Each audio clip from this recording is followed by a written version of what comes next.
Okay, so let me get that down. Okay, well, yeah. Okay, that's.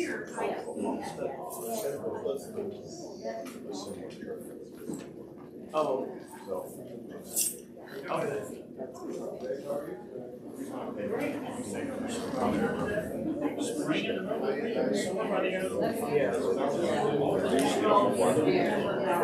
Yeah.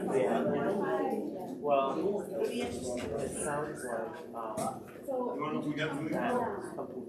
That's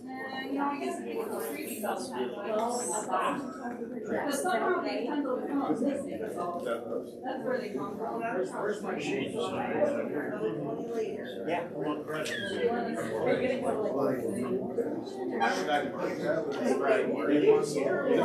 You should do that. I'll totally check. Just saying.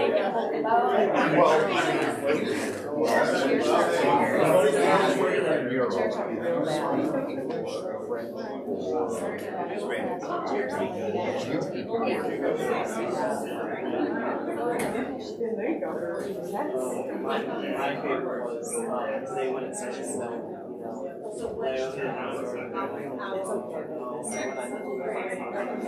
That's why pack the box and ship it to you when you're ready. Well, and then when it started to be like heavy snow, both of them were like, I take it back. I'm like, yeah, but this.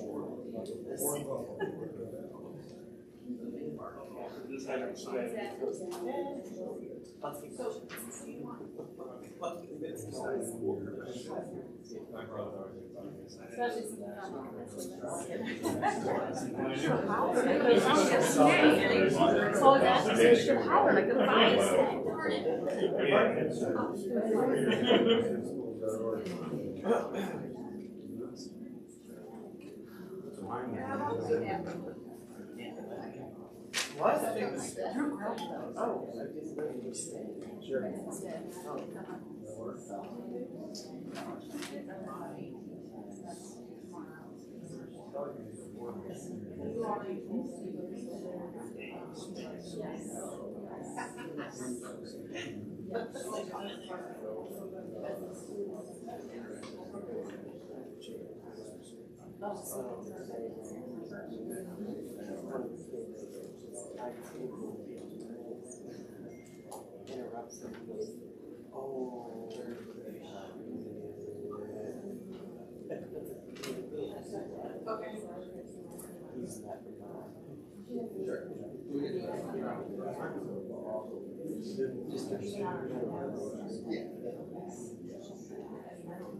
Here comes. How much of that? When it comes in. Yeah, can we stand up and clap? To the republic for which it stands, one nation, under God. Right in the middle of. But just Jen's. I was helping my son with math now. Oh, whatever. It's okay. Let's call the meeting to order and rise to say Pledge of Allegiance. I pledge allegiance to the flag of the United States of America and to the republic for which it stands, one nation, under God, indivisible, with liberty and justice for all.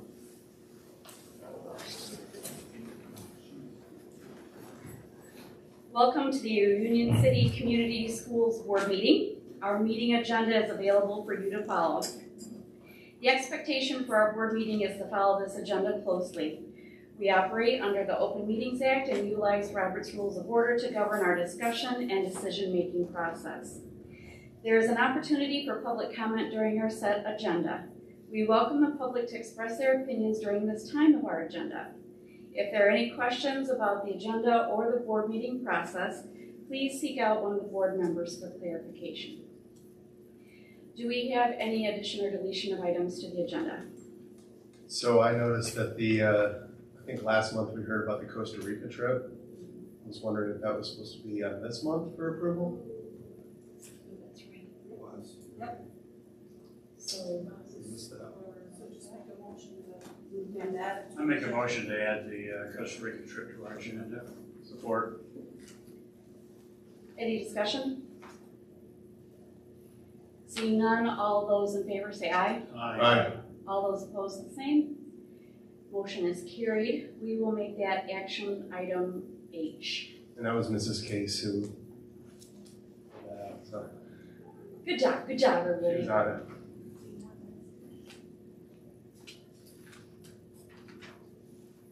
Okay. Any other items? Just to let you know, coming up in the action items, when we first got our packets, action item E, the bleacher project bids, was noted as a resolution. It is not a resolution. It is simply an authorization. So it will not be a resolution tonight. Let's move on to the consent agenda. I will entertain a motion to accept the consent agenda. Move to approve. Any discussion? Seeing none, all those in favor signify by saying aye. Aye. All those opposed, the same. Motion carries. Correspondence. Kyle, do we have any correspondence tonight? I do not have any correspondence tonight. Very good. We'll move on now to our first public comment statement, or first public comment spot. This is the section of the meeting in which the public may make comments or share their opinions about the agenda items. We ask you to limit your comments to no longer than 5 minutes per person to allow others the opportunity to speak. This is an opportunity for the board to listen to your concerns. It is not board practice to act on the concerns voiced during this meeting to allow for the board to do further research. Do we have any public comments tonight? Seeing none, we'll move on to our first presentation then, which is from our food service area. We have Deb McDowell, Food Service Director, and Glenn Knopfsinger, Food Service Consultant. So the floor is yours. Good evening. Thank you for asking us to be here this evening. Start over. There you go. Good evening. Thank you for asking us to be here this evening to share some plans and ideas that we have for the hot lunch program. With me this evening is Glenn Knopfsinger.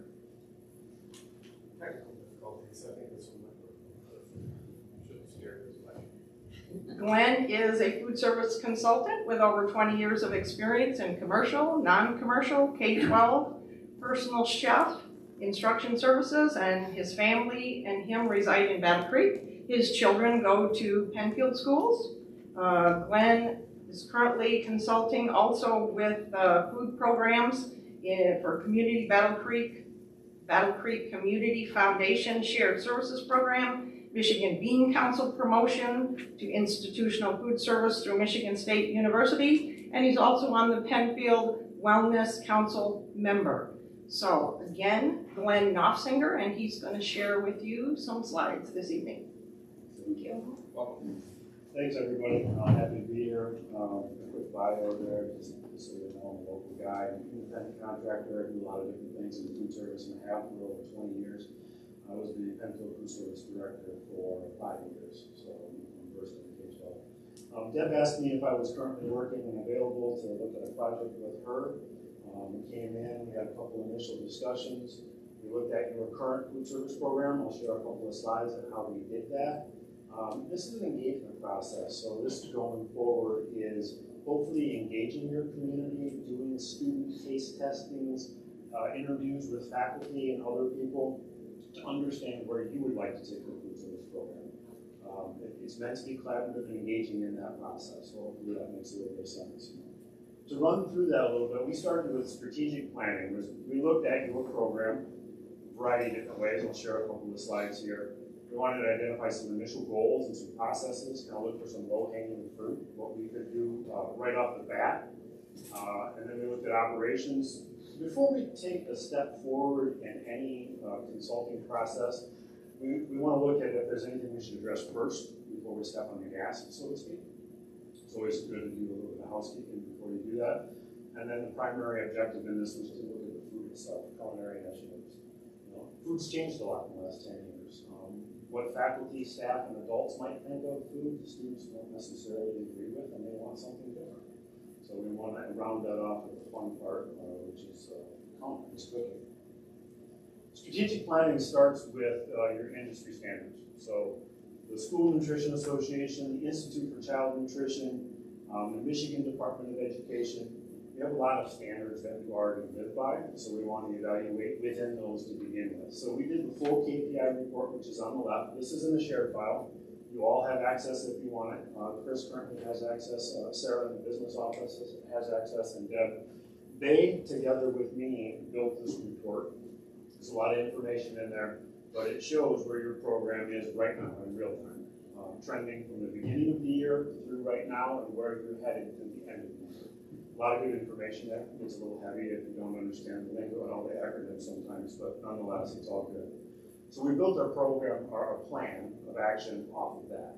And what you see on the right is the project planning board that I built, which identifies some areas, midterm, long-term, and low-hanging fruit that we could do right away. And that is also in the shared drive. So you can all look in real time. This is updated as we work on projects and happily give these updates. I can send out emails, I can do a short video, or I can address the board if that's what you're doing. So that's the beginning point for us. This is a quick snapshot of one of the graphs that report puts together. This is a break-even point analysis. I know that it's a little bit hard to read, but basically that blue line is your revenue and that yellow line is your break-even point, your costs. You have a very solid program. Everything from your food costs, your labor costs, your average daily participation, your meal equivalents, everything that the standard evaluation is, you have a very solid program. There's a lot of good there. Even with COVID, all the supply issues, all of those things, there's a lot that you can really look at. And I wanted to point out a couple of things because this typically isn't known by people unless you're in food service. The challenges within food service, we use a term called meal equivalents where we evaluate your breakfast and your lunch to get an idea of what your food cost is. So those two together, your average reimbursable meal, you get about $3.41. You're better than the industry standard on your food costs and your labor costs. Food cost comes in around 39%, and your labor cost comes in around 40 is the target. So together, you're right where you need to be. That being said, at $3.41 reimbursable, most of the public and faculty don't realize that that gives you $1.32 in food cost, real cost, dollars and cents, to produce the USDA reimbursable meal. So that in itself, with all of those requirements, is very cheap. Can you imagine going to a restaurant and expecting to pay $3.41 per meal? No, it just doesn't work that way. Or to have a cost of $1.32 on a plate at home. Those are the real challenges that food service faces in trying to do something exciting and fun with food. So I just wanted to point that out. Like I said, this is just one example. This is an operational view of break-even point analysis, but there are other graphs within that report. If any of you want a deeper dive into that, I'm happy to do that. I can do that in whatever format you want. I can work with Chris to do that if that's what you would like. But there's a lot more information in it. Again, we built the program off of this. And then to round this off, the focus now is on culinary initiatives, new food items, new ideas, new tastes, new ways of serving. We want to build that within your current partnerships. We're not talking about starting over or doing something crazy. Your primary vendors, the UDIM, milk industry, CSM Cost Solutions is your GPO that you guys are a part of. Tyson is our first taste testing, so we reached out to them. We broke out of the box a little bit here, so we use CSM, which is your group purchasing organization. As part of Cisco, you get restaurant buying power in the market. So there's 6,000 items on their Excel report that you have access to through their warehouses that aren't typically used by school food service because they're too expensive or they're not full of grain, a variety of reasons. But they're high quality. The kids would recognize them if they eat them. You know, it's a chicken tender that they would get at Applebee's or a local club. That's what they want. So how do we get there? How do you break through that and how do we get there? So that's what we're looking at. So what we did is we kind of broke underneath of what you typically would buy for a tender or a nugget or a patty. And we went directly to Tyson and we asked them, can we sample these items? They sent us the first half, which is the nuggets and the patties, and they're going to send us the tenders. Now we're going to start the engagement process. So we built the foundation of this, and now we want to get out in the community. We want to talk to them. We want them to taste it. We want to hear what they want to have. We want to talk to building principals. Where are they with their kids? How do they want their kids to taste food? What are their objectives? That's where we want to meet them. Boots on the ground, so to speak. But this Thursday, we're going to have a tasting group during the lunch hour, part of the lunch hour. About 29, 30 kids signed up to actually taste and vote on which tender, which nugget that they like. We're going to then do that to the menu. We're going to run a pilot. We're going to actually see them have decision-making and buy-in in this process. And we're going to build on it. We want to identify businesses like S&F Foods and Red Gold that are here in Michigan. We want the USDA money to be spent on Michigan and to keep that money in our local economies as much as we possibly can. So we're going to build new menu items and new recipes around that. So that's the quick 15-minute. I'll take any questions if you want them now, or be happy to follow up also later on if you have more time. Just a random question. With the chicken, for example, all of these are within our price range, or? Yeah. So what we do is we have to shift around a little bit. We have to identify within that menu day and the week as a whole. If we're going to spend more money on our tender to get that buy-in and feedback and engagement from the kids, we have to also then have a lower cost item. It doesn't have to be cheaper, so to speak, or lower quality, but maybe it's because there's excess in the warehouse and they're buying probably there, or it's seasonal and it's cheaper. So yeah, you have to make sure you look at it that way. Yeah, it can be more expensive, but balance. Chicken tenders is just a start.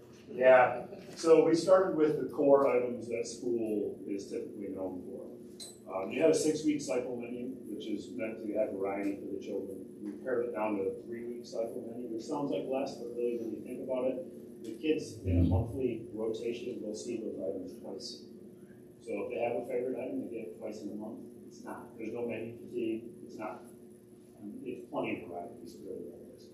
So we pared back to that 3-week cycle menu on the core items that we know the kids like, and we began with that. Okay, what can we do with each one of those items? Is it just a better quality purchase item that we want to start with? Is there a speed scratch opportunity? Is there an opportunity to make it in-house? Baking and cooking, and they smell great. So we're kind of picking apart each menu day in that process, and that's just the start. The question I have is you're having them try just the chicken products now.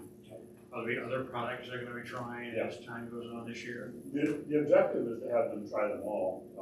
Vegetables too? Yeah, we'll run out of time before we hit summer, but then when we come back in fall, expecting the changes from the MD that are going to come down the line, we'll be back to offers versus serve, and there'll be a bunch of other changes that we want to incorporate. So, yeah, we'd like them to taste everything. Yeah.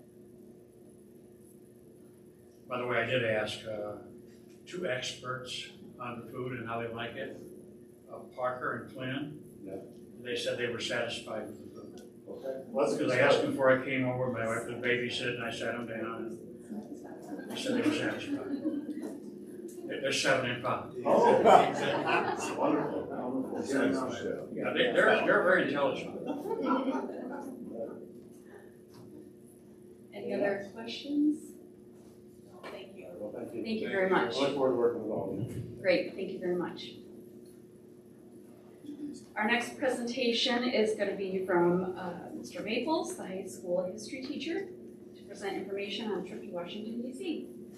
Mr. Maples, you have the floor. Hi, so this is the first time I've addressed the board, so if I screw up, just laugh along with me, okay? So I have, I've been thinking about this for some time, and I got hooked up with the organization World Strides. And my idea would be to take the kids to Washington, D.C. next summer. And what it is, it's an all-inclusive trip. I've included an itinerary there in my proposal with you there. It's an all-inclusive trip, so the kids pay $695 each. And this would cover their transportation down there. They're taking a charter bus down there. And this would cover hotels and meals and all their expenses and entrances into the attractions that we're going to see. All they would have to pay for out of their own pocket would be souvenirs and anything they wanted to buy aside from their meals. Okay. Now, looking at this is a 4-day trip. They would leave here, I believe, in late evening, very early morning on, I think it would be, yeah, June 6th, or June 5th rather, and then we would drive all night down to Washington, D.C., and our day starts from there as soon as we arrive there in the morning. We would tour a number of the places that you see on here. Now, I've looked at this list and just imagining all the stuff that they have to see on the list, my hope is that the kids are going to be thoroughly exhausted by the time they go to bed, because I don't tend to get out of bed once I reach there. My hope is that there's a whole lot of historical items on here, some of which I teach about in my history class, and other items on here they have been taught in middle school or in elementary. So I propose the idea that we would take these students, I would open it up to all students 9, 10, and grade 11 this year. So I would currently open it up to that. The price of $695 is pending that we have at least 45 students. And I have discussed this with, just in passing with the kids in class with the idea, would you be interested in this? And the overall thing from the kids is overwhelming. They would be very interested in this. So if the proposal passes, then I would bring in one of the World Strides representatives, and I would run a parent night where the representative comes down, explains everything about the trip to the parents. There are a number of different payment options for the families where they could pay it all at one time, or they could spread the payment out basically starting in May of this year until the final payment we do in June, just before we leave. So this would spread it out as though I've even talked to the kids. I said, hey, if you want a job this summer, you can detassel corn and make all of that money in no time at all. So do you have questions about the trip? I went on a trip many times with an advisor. Would there be a chance for them to do fundraisers? Yes, I already talked to Samantha Pick, and we've talked about fundraisers that we could do. Sam, do you have that list of, she gave me a list of 7 or 8 fundraisers that we've done in the past that certainly we could. So each student would take that off his own trip, is that correct? Yes. So if they were going to pay for it out of their own pocket, they wouldn't have to do the fundraiser. And how many advisors would be going with?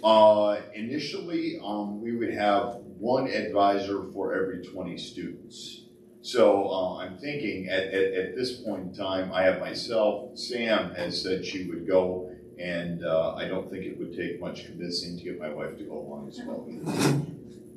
Would parents have the opportunity to go if they so choose? Yes, I wouldn't have a problem with that. I've already mentioned that to Chris, potentially bringing some parents along if they would like to pay in addition to go on the trip. Yes. Would their price be more then? No, I don't think so. I believe that the price would be the same for them as well. Sometimes a travel agency offers a free trip for every certain number of students you have. Is that travel agency doing the same thing? Yes, they are. So I think it is for every 45 student, there's 1 free trip.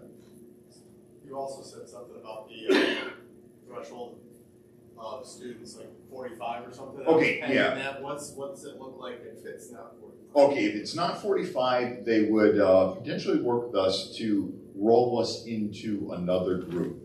And if that was possible, then they would keep the $695 price. And because I asked her that, what if we don't get the 45 minimum? And she said, that's usually not an issue. We can partner with some of the other schools in the area that do the trip and potentially include their group in ours or vice versa. Now, is there tour guides or anything like that to go along with them? Yes.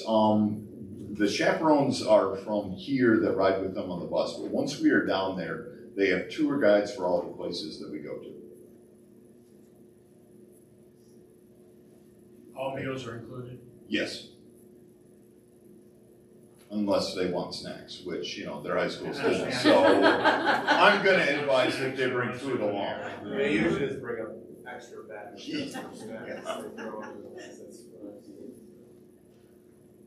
Any other questions? All right, thank you very much. This would be an action item for next month, then, is it? It's on our agenda for tonight. Sorry about that. I'd so long.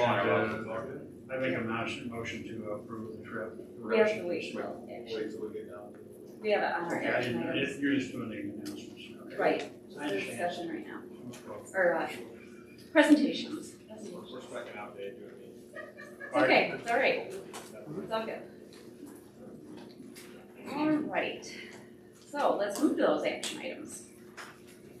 First up is our financials. Board action is required to approve the financials for the month ending March 31st, 2022 as presented, and I would entertain a motion for the same. So moved. Support. Any discussion? Seeing none? Discussion? Okay. Seeing none then, all those in favor, please signify by saying aye. Aye. All those opposed, the same, and the motion passes. Next is retirement. Board action is required to approve the retirement of Donna Burdick, elementary special education teacher. She has served the district for 32 years, and I would entertain a motion for the same. So moved. Support. Any discussion? I asked the same thing with Jeff, what happens if we vote it down? It's not an option. It's not fine. I also think that she should shoot or anyone else that writes their letter to the board, because that was well done and very lengthy. It was Much better really ones nice to than read, yes. Just, I'm resigning, thank you. Yes. Any fond memories of the project First Step for me? Big parachute, right? That was her. Any other discussion? Only when I retired, nobody ever made that comment about, Sorry about I that. want to turn it down. I wasn't on the board then. All right, all those in favor, please signify by saying aye. Aye. All those opposed, the same. Motion is carried. Move on now to administrative and individual contract extensions. Board action is required to approve the extension of the following contracts. All other contracts, excluding the superintendent, will expire at the end of their current term. And I would like to do all of these in one motion, unless someone would like to break a specific one out. I move we approve all in one. Give the support. Support. Any discussion?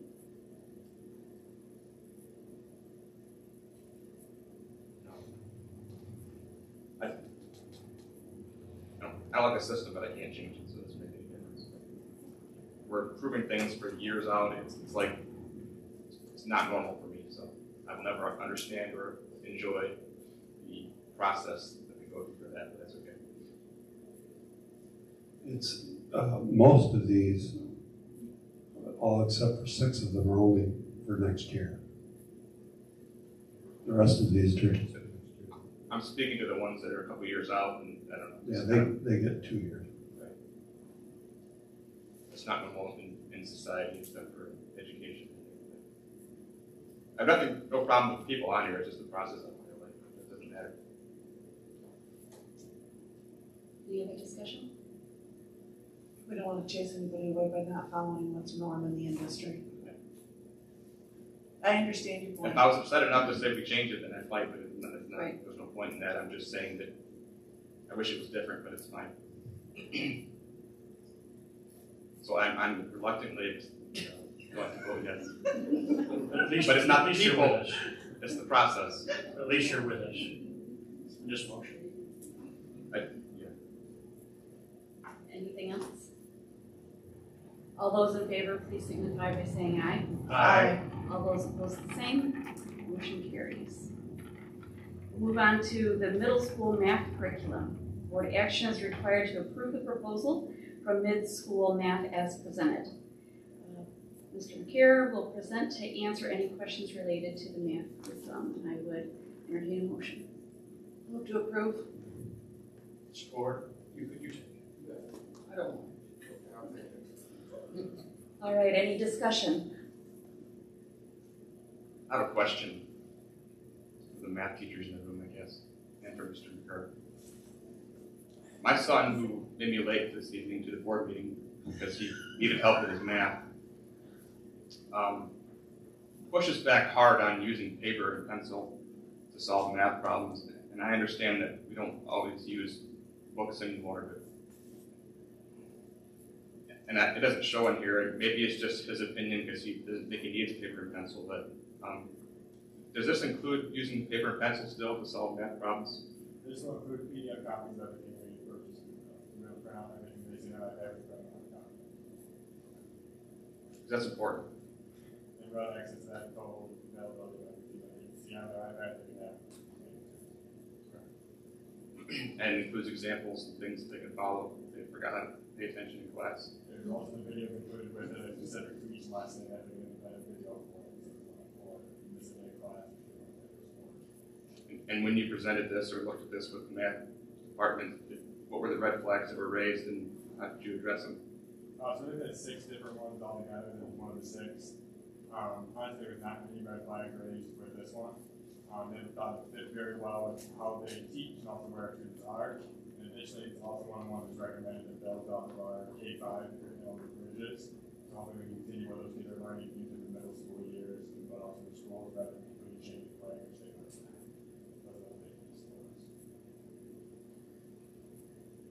Does it include memorizing multiplication tables?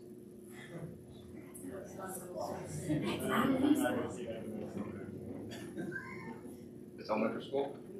That's the goal. That's the goal. Yes. So I would argue that there's still some work to be done on that one. Thank you. You want to mention the training review as Another piece of this is that Harvard Curriculum also adopted this curriculum this year. And they've opened their doors to us to share the professional development as they're also introducing it, which is beneficial to our teachers if we want to teach at the grade level. So I'm going to communicate with people teaching the exact same thing to them. They should all cohort of teachers.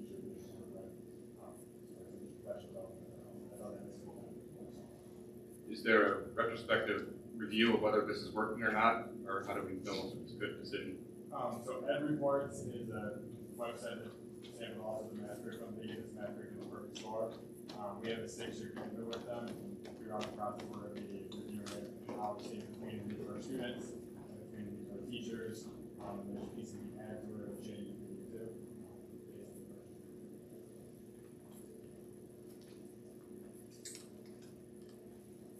Any other discussion? Random questions. Cost is about the same as other curriculum, or this is the Cadillac, or? So it's actually be cheaper because we're not buying individual student workbooks, we're going to have like printable PDFs, so we're going to save some money there. Otherwise, they're comparable to that. And then it comes out how much money we're going to spend on professional development, and thankfully, with Harvard curriculum, we hope to offset some of the costs that we normally have.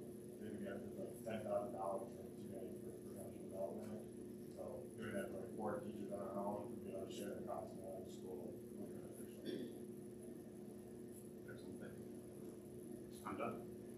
All right. Well, thank you for the hard work, math teachers. Thank you, Matt. And, yep, and you as well, working collaboratively on that's great, thank you. Any other discussion or comments, questions? I need to take math course. Get right on that. What's that? Get right on that. You're In tired. your spare time. Yeah. All right.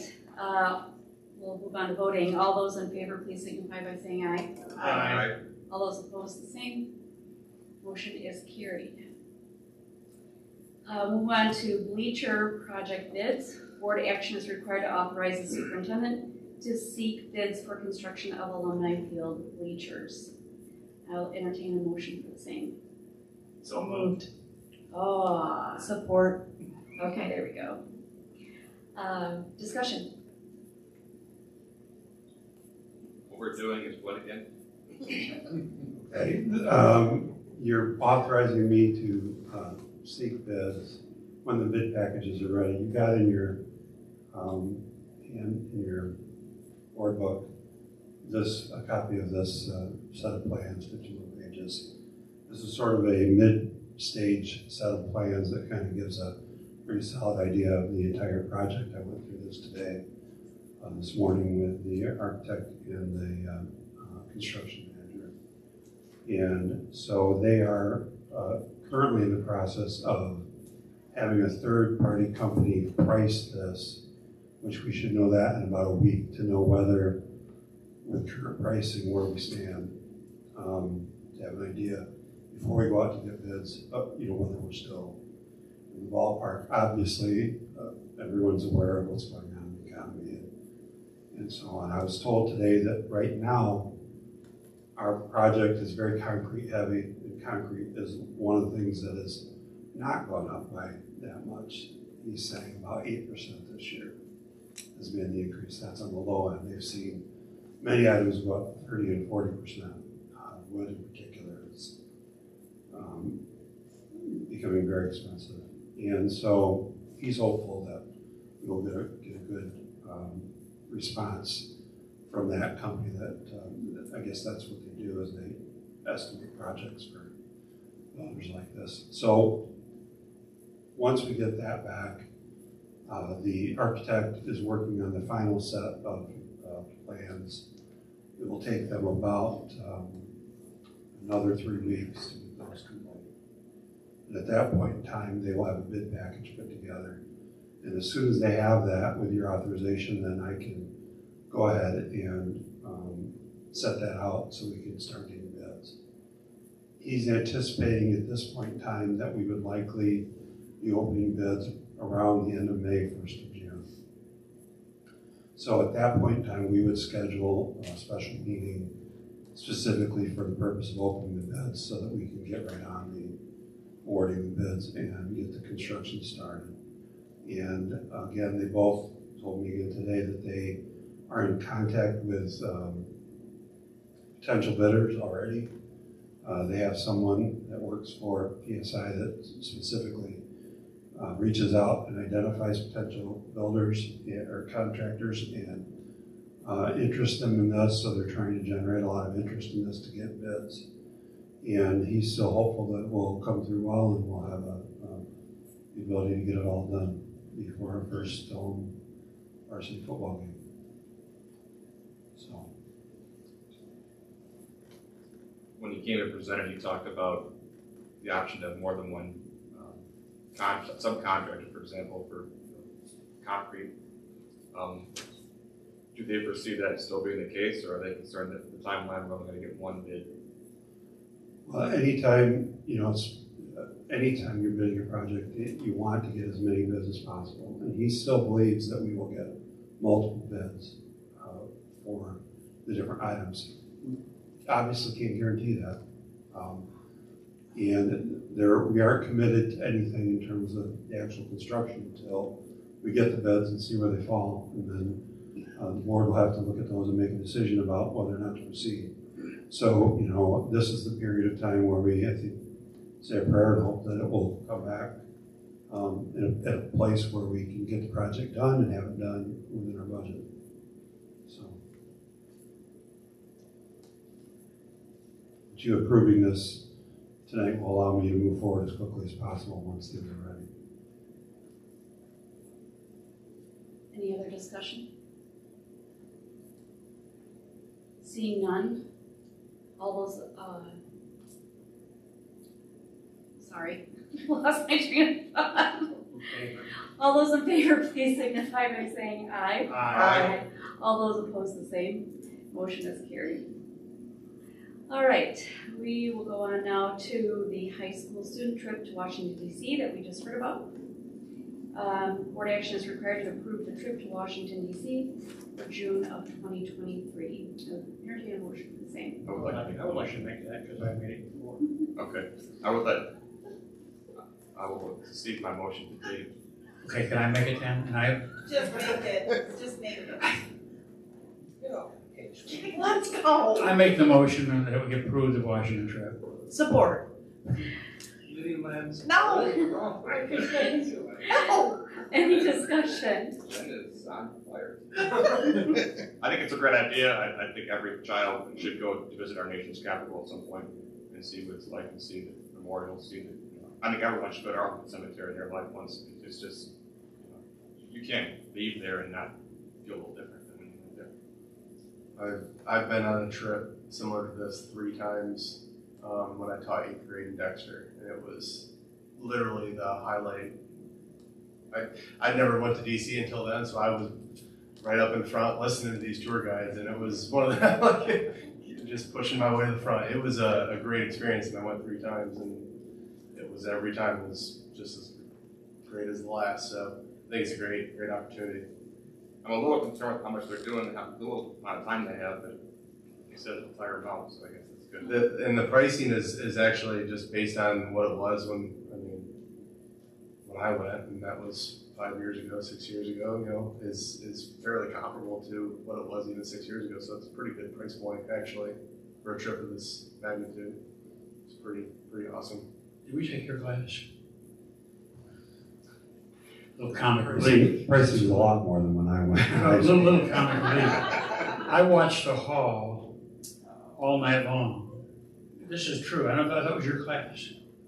And we were up like the 6th floor. And students to get from class to class went out in the ledge and went from class to class. I was in the hall all night long. I didn't find out about it until they came upstairs the next day, the maintenance crew, and bolted all the windows closed.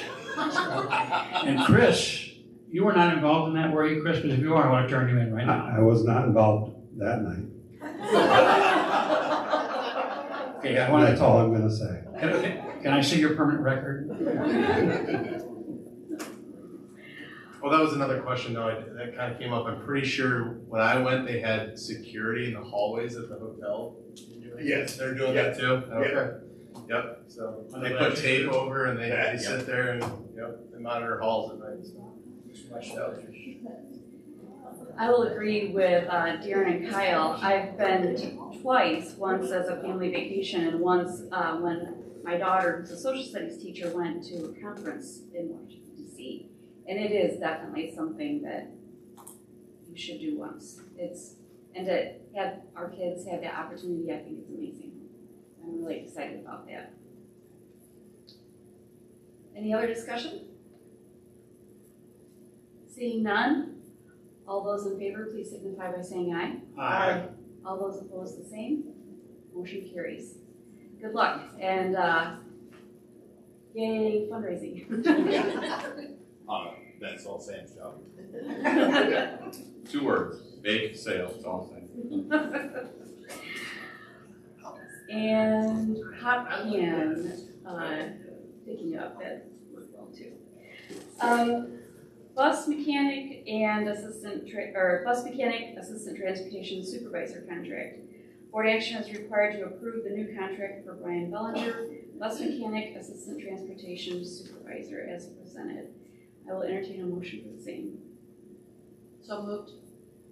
Support. Any discussion? Seeing none, all those in favor, please signify by saying aye. Aye. All those opposed, the same. Motion carries. Move on to our added agenda item of the Costa Rica trip. So action is required to approve the Costa Rica trip. Can someone please remind me when that was happening? Is that next year as well? Thank you. So for 2023. I will entertain a motion for the same. So moved. Support. Any discussion? This one's a little bit more steep as far as price goes. And obviously being an international trip different, but I still am in the boat of if you can travel and you get an opportunity like that, I want to give kids any opportunity if they have a passion for it and they want to fundraise and raise the funds. That's great because it is, once you become a parent and things like that, it's a little bit more difficult to do those trips. So it's good to do them when you're young and have the opportunity. And I think it's a very good opportunity, especially she's went multiple times on the same trip and very, very well versed with what's going on there. So.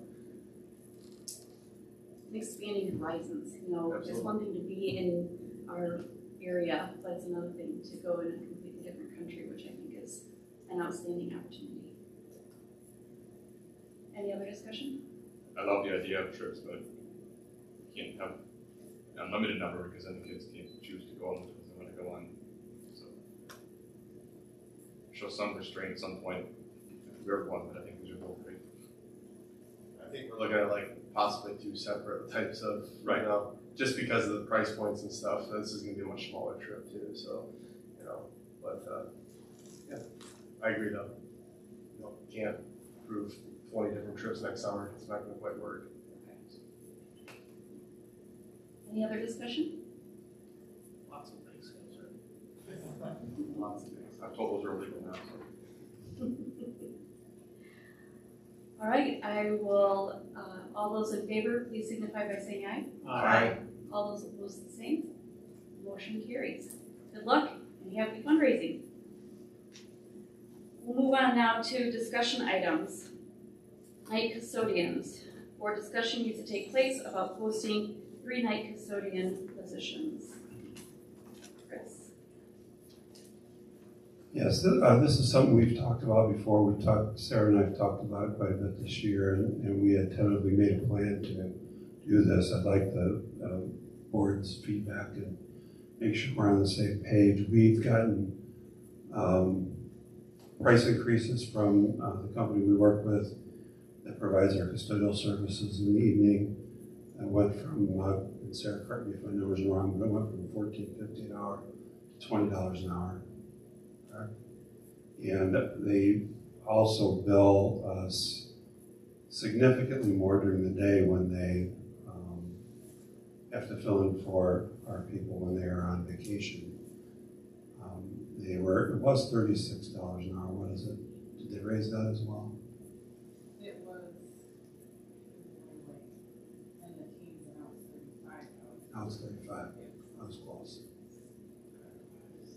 So when we looked at the amount of money we're spending with them, and we thought about some of the things that we were lacking in terms of having a presence in each building that actually is employed by the district in the evening, is looking out for more than simply just cleaning.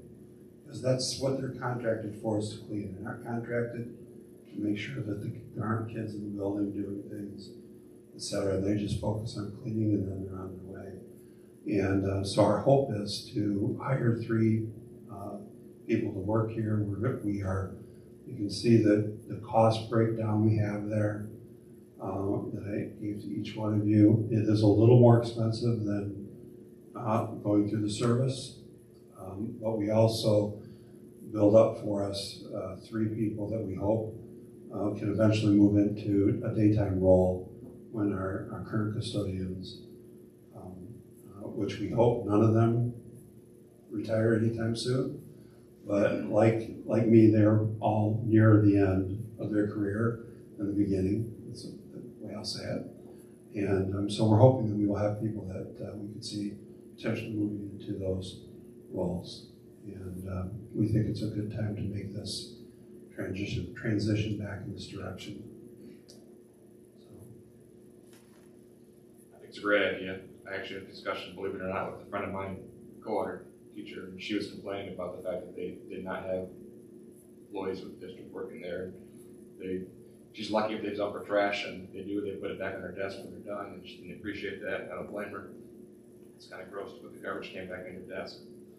But anyway, my point is I think it's a great idea. The only question I have is if we say sayonara to the service, what if we don't get people? How does that work? We would have to go back to developing our own substitutes when we need someone to fill in, and which is what we used to do. And we had people that were able to do that. I think there are still a few people available that could possibly do that, fill in when we have the need, but that is something that we would have to take over to make them available. But we would be the ones controlling that when the people aren't here. And right now it can be really hit or miss depending on who you get in the evening or whether you get anyone some evenings. I will say that I believe 100% that the quality of the service we get will be much better having our own employees. I guess my question is, when does our contract end with the custodial services company, and can we do one person, or do we have to get all three if we weren't able to hire all three people? The second detail I'm not certain about, but I believe we can end our relationship with them at any point in time. So we aren't tied to them for any length of time. As far as whether they would be willing to continue, if we reduce the number of people, I'm not sure what their response would be. At some point, I would imagine from them it would be diminishing returns in terms of having only one person here, the amount of time they would have to spend interacting with us. Our hope would be to bring all three, if we can hire three, bring them on to begin working this summer during the daytime, which is what our night custodians have done in the past and what the service does now. So they would work this summer in the daytime with our daytime people, learn their building, learn the ins and outs, and then once we hit August, they would be able to shift to evening hours. And this way, especially in high school, there are just times of the day between when Alan goes home, when Amber goes home, sometime around 5:30 or 6, a lot of time. But whenever we go home, whenever all the people in the office go home, and then when the night person shows up, there's a period of time in there where if you happen to walk in the building, you just might find some kids and you're doing whatever because no one is here, and we'll see them and shoo them out the way Steve used to shoo all of us out of the building. Good way of doing that. And, we kind of miss that, having that presence here and also making sure everything is locked away tight at night. Well, that was my question is nighttime custodians. What does that look like as far as timing? What time would they come in? 5:30? That's something we have to work out the details on. Okay. In terms of what their hours would look like, I can tell you what it used to be is they would come in roughly around 3 or 3:30 and stay till 11 or 11:30, which usually was late enough to be past any trips coming back and those types of things. It also meant that they were here when we had a dance or something going on, so they could handle something if there was a big spill, or if we had a contest going on, they could handle things that came up during that time. So they would be here in the building for those things. Okay.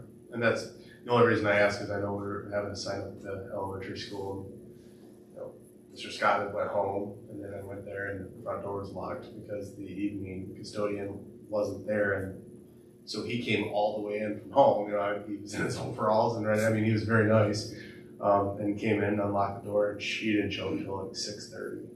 So, and we were supposed to start at 5, something like that. So it would be nice to have more of a consistency where like someone's there, so they can unlock doors for events or signups or anything like that. It'll be consistent hours, which we don't have now, because sometimes when the service can't get someone here, they will bring a couple people in. I remember early on seeing the manager of the service was in here one night with a couple of people just rushing through a building to get the building clean. So we would have regular hours for them, and my idea would be, as we put this together, is that there would always be someone in the building employed by the school from early in the morning, when Alan opens the building first thing until this person closes it late at night. There would be some school employee here. Might not be a custodian all that time, but even between 2:30 and 3:30 or whatever, because I think Alan is done around 2:30. So there might be an hour gap. There are people in the office and so on. Sure. During that period of time. So. Thank you. My only concern is getting people, severing the tie without having a backup is my only concern. Other than that, it's great. Do you need to have any type of action from us in No. order to go forward? No, I just wanted to make sure you're aware that's what we were planning to do, and I can go ahead and, well, I won't get the positions posted, Kelly will get the positions posted, and we can start to look for people, and hopefully we'll find some people willing to come on board. Thank you. Put it on the sign if she wants.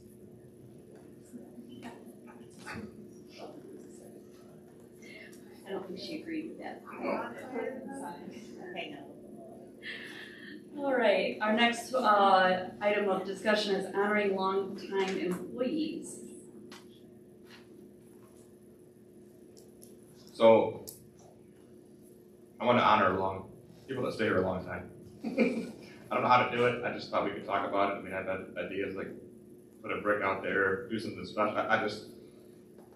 I don't want it to be super cheesy, but I want it to be, I want to honor them somehow, you know, and I don't think monetarily is the way I want to do it. I want to do it so it's, you put time in here, but you should leave part of you here somehow. I don't know how, so I guess just looking for ideas.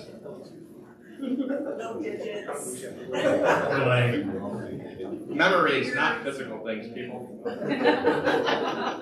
I mean, you could do a Hall of Fame for athletes. You could do a Hall of Fame for teachers. I mean, there's all different ideas, but I wanted to throw that out there. Something that we should look at doing, especially with longtime people like Jeff Artis and Don and Burdick, others who have already retired, and people who are going to retire.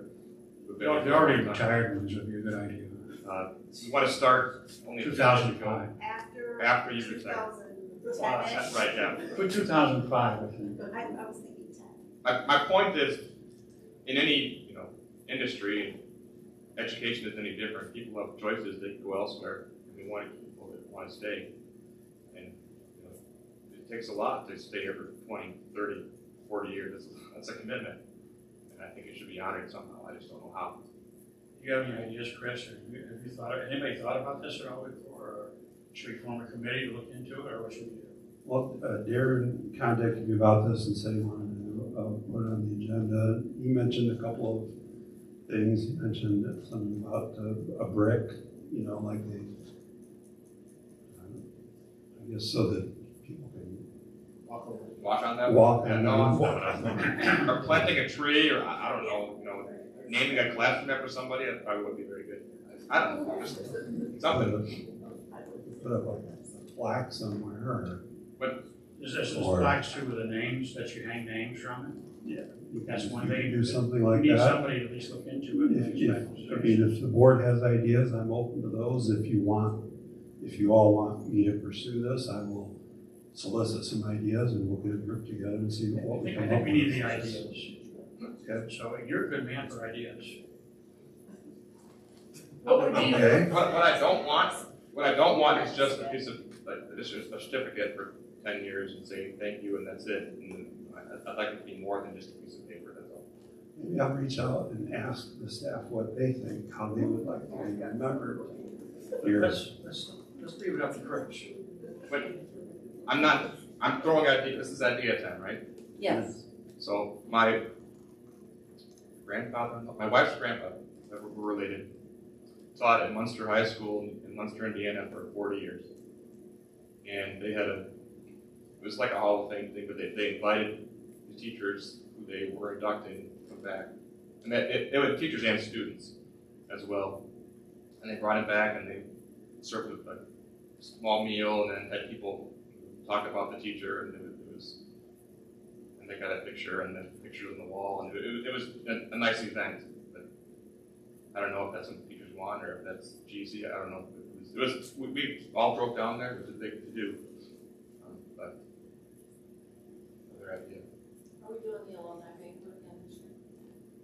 Anybody know? Yes. So that might be a time when we're giving away scholarships. You talked about bringing people back, some people are already there, but yeah, it's not how we're brainstorming. Exactly. It's a crappy idea. It's a crappy idea. Teachers. I'm just saying it would be an event that's already in place instead of planning another one. Good ideas. Nice, Dan. Appreciate it. what are your ideas as far as years of service? Did you have something in mind when you were thinking about it? Is it like 20 years? Or if they're here longer, you know, another 5 years, they can move their name up on a plaque, or I guess I was thinking of two things. One was while they're still working, and the other was the more pressing one was when you retire. So if you've been here for X number of years, then you do something, but then when you retire, you've been here for 25, 30, whatever, then there's something special for that as well. 30 years is the key for retirement. You get full retirement from the state. So at the hospital, when I worked there, what we got at 5-year increments was a small pin, and we could have it on our lanyard or, you know, something, and that's what we had for We do years of service. at the year-end banquet, or not banquet, it's not really a banquet, but our year-end gathering, we give every 5 years, there's the first at 5, 10, 15, there's a pin. And then at 20 years, there is it's an apple marble, made out of marble. At 25 years, it's made out of an apple, a crystal apple.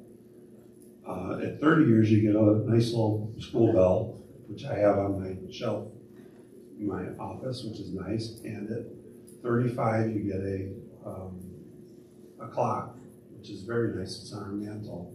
And Kelly was telling me the other day, at 40 years, you get a snowmobile. You get what? Snowmobile. Snowmobile, wow. So I'm getting close. What year snowmobile? Doesn't run. The year you start. 40 years. Maybe it's made out of snow. I'm still going to keep trying. I guess I'd like to focus on the retirement side of it. So whatever, you know, and I don't want to I want to do something that people can remember that teacher when they're gone, not when they're not teaching. And they're gone.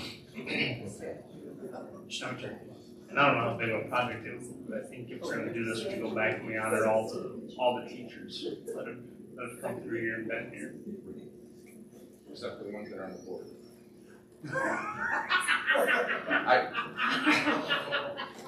I really do like the idea of planting a tree, though, but going back to ideas.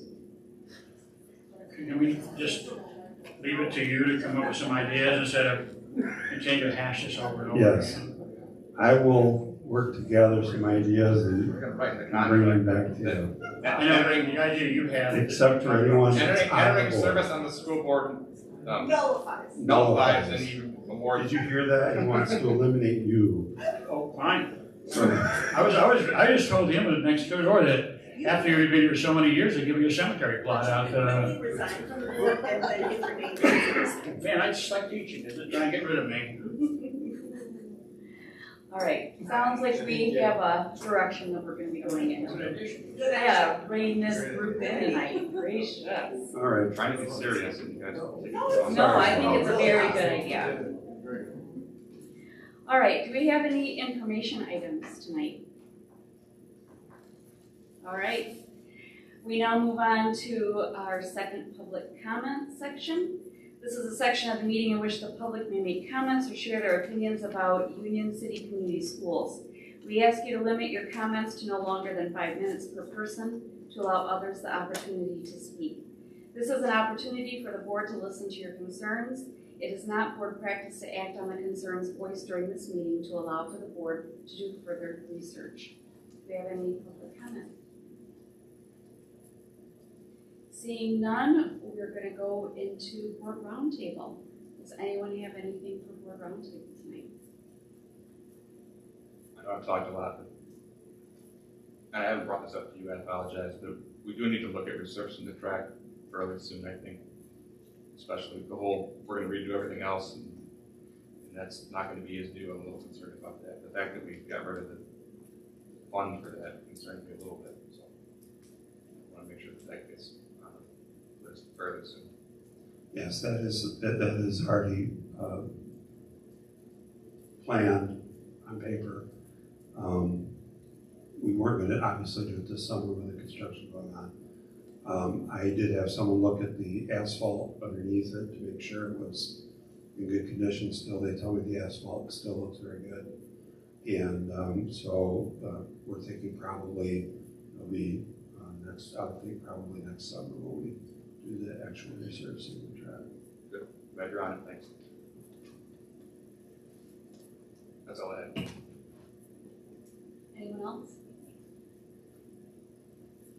All right, we will be going into closed session, and the only thing that will be happening when we come back from closed session is adjournment. So you're welcome to stay if you'd like, but that's all that's going to be happening, simple adjournment. So at this time, I would entertain a motion to go into closed session. So moved. Support. Any discussion? Seeing none, all those in favor, please signify by saying aye. Aye. All those opposed, the